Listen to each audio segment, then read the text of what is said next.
I used to think that making six figures would give me more freedom and make life easier.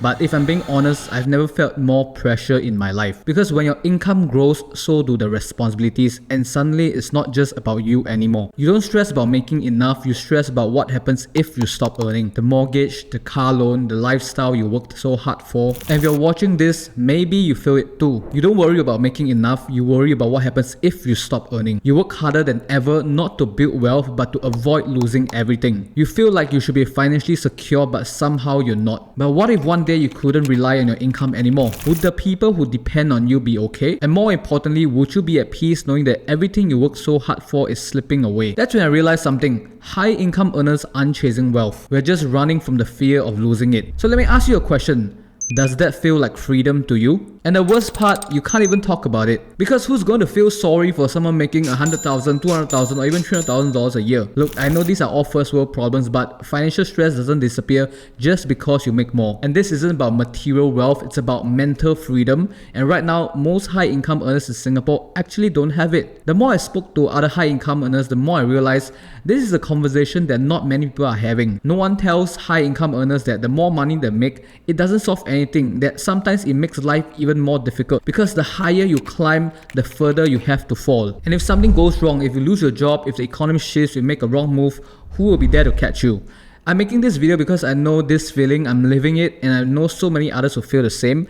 I want this channel to be a space where we can talk about things no one else understands, the pressure, the fear, the uncertainty, and how to actually break free from it. And that's why I'm making this video, not to complain, but to be brutally honest about a high income trap no one wants you about. And more importantly, what I'm doing to break free. Think back to when you were earning half of what you do right now. For most of you, weren't you feeling so much lighter? You had fewer responsibility, you had less people depending on you, and you didn't have as many financial obligations, and if things got tight, you could just cut back, no big deal. But now, 7k mortgage, 2k car loan, 2k a month taxes, fixed expense more than 10k every month before you can even see your money. And even a family or even a team or employees that depends their livelihood on you. You can't just cut back anymore because these aren't luxuries, they are commitments. Your home isn't just a place to live in, it's an asset you've put majority of your money into. Your car isn't just for convenience, it's a necessity for your job, for your lifestyle, for your family. Your monthly bills aren't just optional expense, they are now the baseline just to sustain what you've built. And that's when I realized most high income earners don't own their lifestyle owns them. I thought I was climbing the ladder, but in reality, it feels more like I was just running on a more expensive treadmill. I've spoke with many high income earners in Singapore, people making $200,000, $300,000 or even $500,000 a year. And what I realized, most of them aren't actually free. They live in beautiful condos or even landed properties. They drive luxury cars and they wine and dine like money is tap water. But behind closed doors, the stress is insane. Because the moment they stop earning at their level, their entire lifestyle starts falling apart. I remember talking to a friend, someone making close to $1 million a year. He had the kind of life most people dream about. Huge landed house, luxury car, and luxury watches. So I asked him casually, hey bro, how much is your fixed expenses every month? He didn't even hesitate. 40, 50k a month? So I froze for a second. 40 to 50k every single month just to sustain his life. I laughed and I asked him, then you're not stressed on me? He shrugged. Of course stress, that's why I need to work, no choice. Then I went home and I thought to myself, do I really want this kind of life for myself? I sat in silence and I asked myself, am I building a life that allows me to stop working when I want? Or am I just making more money to upgrade my lifestyle only to end up stuck in golden handcuffs trapped in a more expensive rat race? That was the real question. And once I saw it, I knew that I had to do things intentionally different. This was the moment I had to be brutally honest with myself. I'm not here to tell you what expenses you should cut, only you can decide that for yourself. If driving a luxury car is important to you, keep it. If living in a prime district condo brings you happiness, own that decision. If fine dining and business class flights are non-negotiable, go for it. The key thing isn't about what you spend on, it's about what you prioritize first. Everything comes at a price. The real question is, do you fund your financial freedom first, or do you fund your lifestyle first, hoping your freedom somehow comes later? That's the key difference. Now let's break it down. Imagine you're 35 years old, you're making $200,000 a year in Singapore. Here's path 1, the golden handcuffs.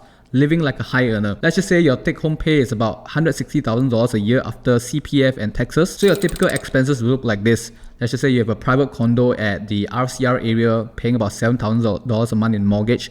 Then you own a Continental car and it costs you about 2.5k a month. Then you have family and household expenses, which is about 3.5k a month. Then you have your insurance, your property tax, and any other upkeep cost, which is about, let's just say 1.5k a month.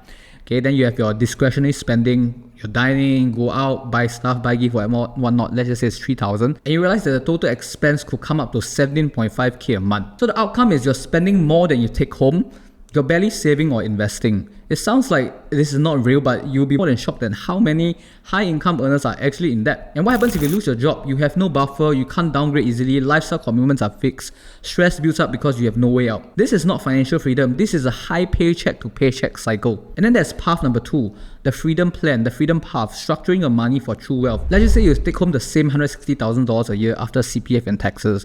And let's just say you optimize your expense a bit. Let's just say instead of staying in an RCR area, you stay in an OCR area, okay, which will cost you about $4,000 a month in mortgage. Okay, and instead of getting a Continental car, maybe you just do something that can get from A to Z, 1.5k a month. Okay, family expenses, let's just say we lower it to 2k a month, and then other upkeep costs, we lower it to 1k a month, and then let's just say when it comes to discretionary spending, we become a little bit more frugal, okay, and let's just put it 2k a month. You realize that total expense will drop to about 10.5k a month. And the difference, instead of being paycheck to paycheck, you now have an extra $3,000 a month freed up for building your financial freedom pot. Investing $36,000 a year or $3,000 a month at just 10% return will give you $2.2 million by 55 years old.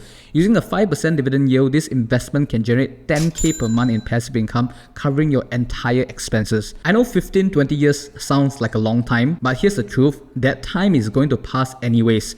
The question is, will you have an exit strategy? This is real financial freedom, and this is how you actually buy back your time. This was the realization that changed everything for me. I could either keep playing the same game, earning more just to sustain a more expensive lifestyle, or I could start designing my finances in a way that gave me real freedom. Not just financial freedom, but mental freedom. Freedom to work because I want to, not because I have to. Freedom to take a break without feeling like everything will collapse. Freedom to stop worrying about whether my income will always be there. At this stage, you don't have an earnings problem. You have a wealth structuring problem. At the end of the day, it all comes down to this. It's all about control. Will you spend your entire life making money only to realize you never actually became wealthy? Or will you take that control now so that one day you can stop working, not because you have to, but because you choose to? The truth is, most people won't change. They'll keep upgrading, keep earning, keep running until one day they realize that they cannot stop. But some people, they'll take a step back. They'll see the trap for what it is and they'll start playing the game differently. That's what this channel is about, because no one talks about this. No one tells high income earners the truth about wealth. But if this resonated with you, if you know deep down you don't want to be stuck in this cycle forever, then remember to hit the subscribe button. Alright, that's all for this week's video. If you're someone that is a high income earner and you earn at least 6-figure income and you want to be able to optimize your investment portfolio so that you can finally find an exit plan for yourself, talk to me, okay? I look forward to chatting with you.